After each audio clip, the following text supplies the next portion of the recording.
Ano po ang sagot niyo doon sa mga bumabati ko sa inyo na ibig sabihin kung hindi po kayo nagkaroon ng iringan ni Senator Alan Peter Cayetano ay hindi niyo daw po tututukan at iimbestigahan? Ito po mga inilalantad niyo ngayon. Bakit daw po ngayon lang?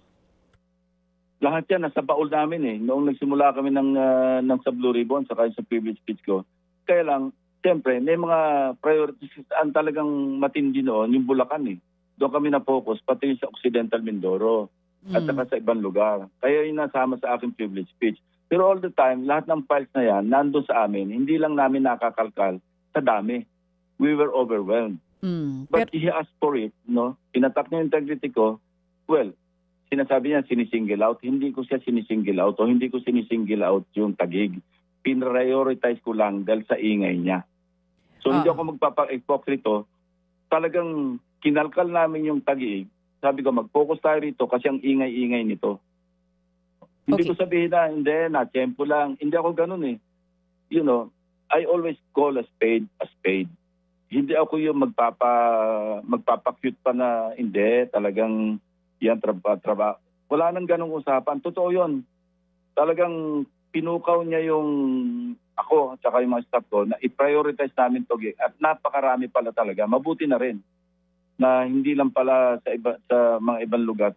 Alam mo sagot niya, bakit hindi mo isama yung Manila, Mandaluyong? Nagturo na eh. Opo.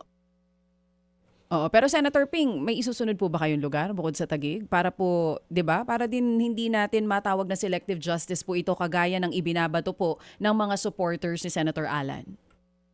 To satisfy him, no. Pero to satisfy the public, yes. Okay, for him no, pero for the public itutuloy niyo po ito. Sen Ping, opo. Trabaho ko 'yan eh.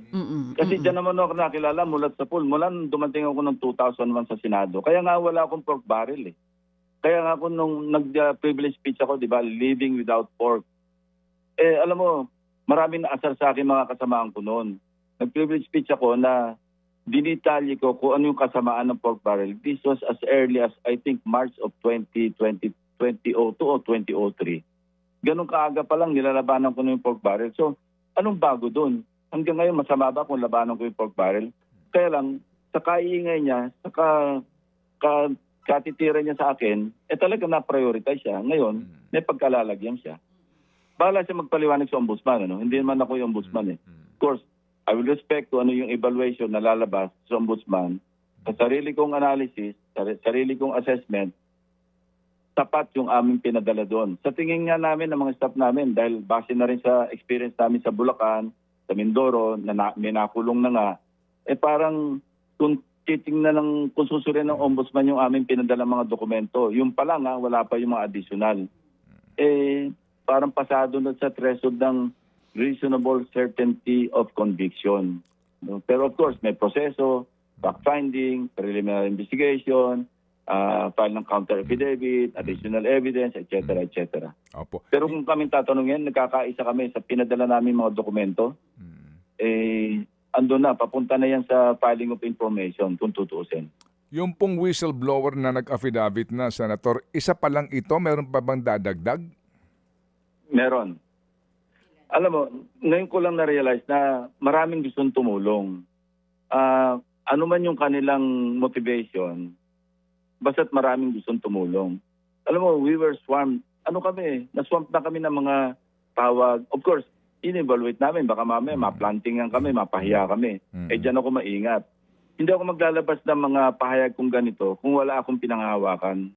Mga kapatid, patuloy po kayong tumutok sa 105.9 True FM para sa totoong balita, impormasyon, music and entertainment. Mag-subscribe sa aming YouTube channel at podcast at sundan nyo kami sa Facebook, Instagram, X at TikTok sa True Network PH. Bisitahin din po ang aming official website, truefm.ph. At panoorin din kami sa True TV Signal, Channel 19. Kami po ang 105.9 True FM. Laging true sa'yo, kapatid.